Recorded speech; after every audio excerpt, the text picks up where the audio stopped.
कहानी शुरू होती है एक छोटे से गांव के लड़के राजू से। एक ऐसा लड़का जिसकी आंखों में बड़े सपने थे लेकिन जेब में चंद सिक्के भी नहीं। राजू का जन्म बिहार के एक गरीब परिवार में हुआ। उसके पिता एक मामूली किसान थे और माँ घर पर कढ़ाई बुनाई कर थोड़ी बहुत कमाई करती थी। घर में पैसे की तंगी हमेशा रहती थी, लेकिन राजू का मन पढ़ाई में खूब लगता था। उसे एक ही सपना था, बड़ा आदमी बनना है, कुछ ऐसा करना है जो आज तक किसी ने नहीं किया हो। लेकिन जिंदगी इतनी आसान कहाँ होती है। जब वो 10वीं कक्षा में था, उसके पिता को अचानक लकवा मार गया। घर की सारी जिम्मेदारी उसकी माँ पर आ गई और तब 15 साल के राजू ने पहली बार स्कूल के बाद लोगों के खेतों में मजदूरी करनी शुरू की ताकि घर में चूल्हा जलता रहे। वो दिन में स्कूल जाता और शाम को खेतों में काम करता। जब बाकी बच्चे मोबाइल और टीवी देख रहे होते, राजू पुरानी किताबें पढ़कर अपनी दुनिया बना रहा होता। उसके दोस्त अक्सर कहते, अबे छोड़ ना, इतने बुरे हालात हैं, तू क्या करेगा।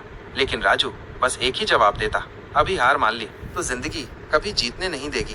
वक्त बीतता गया।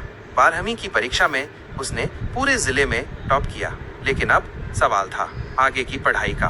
पैसे नहीं थे, कोचिंग का खर्च नहीं उठा सकता था, तो उसने YouTube से पढ़ाई शुरू की। मोबाइल भी दोस्त से मांग कर लाया। उसका सपना था IAS बनने का।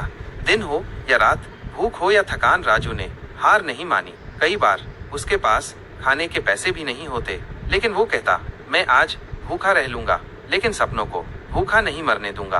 पहली बार में उसका UPSC प्रीलिम्स क्लियर नहीं हुआ। लोगों ने कहा, माइनस, देखा ये तेरे बस का नहीं है।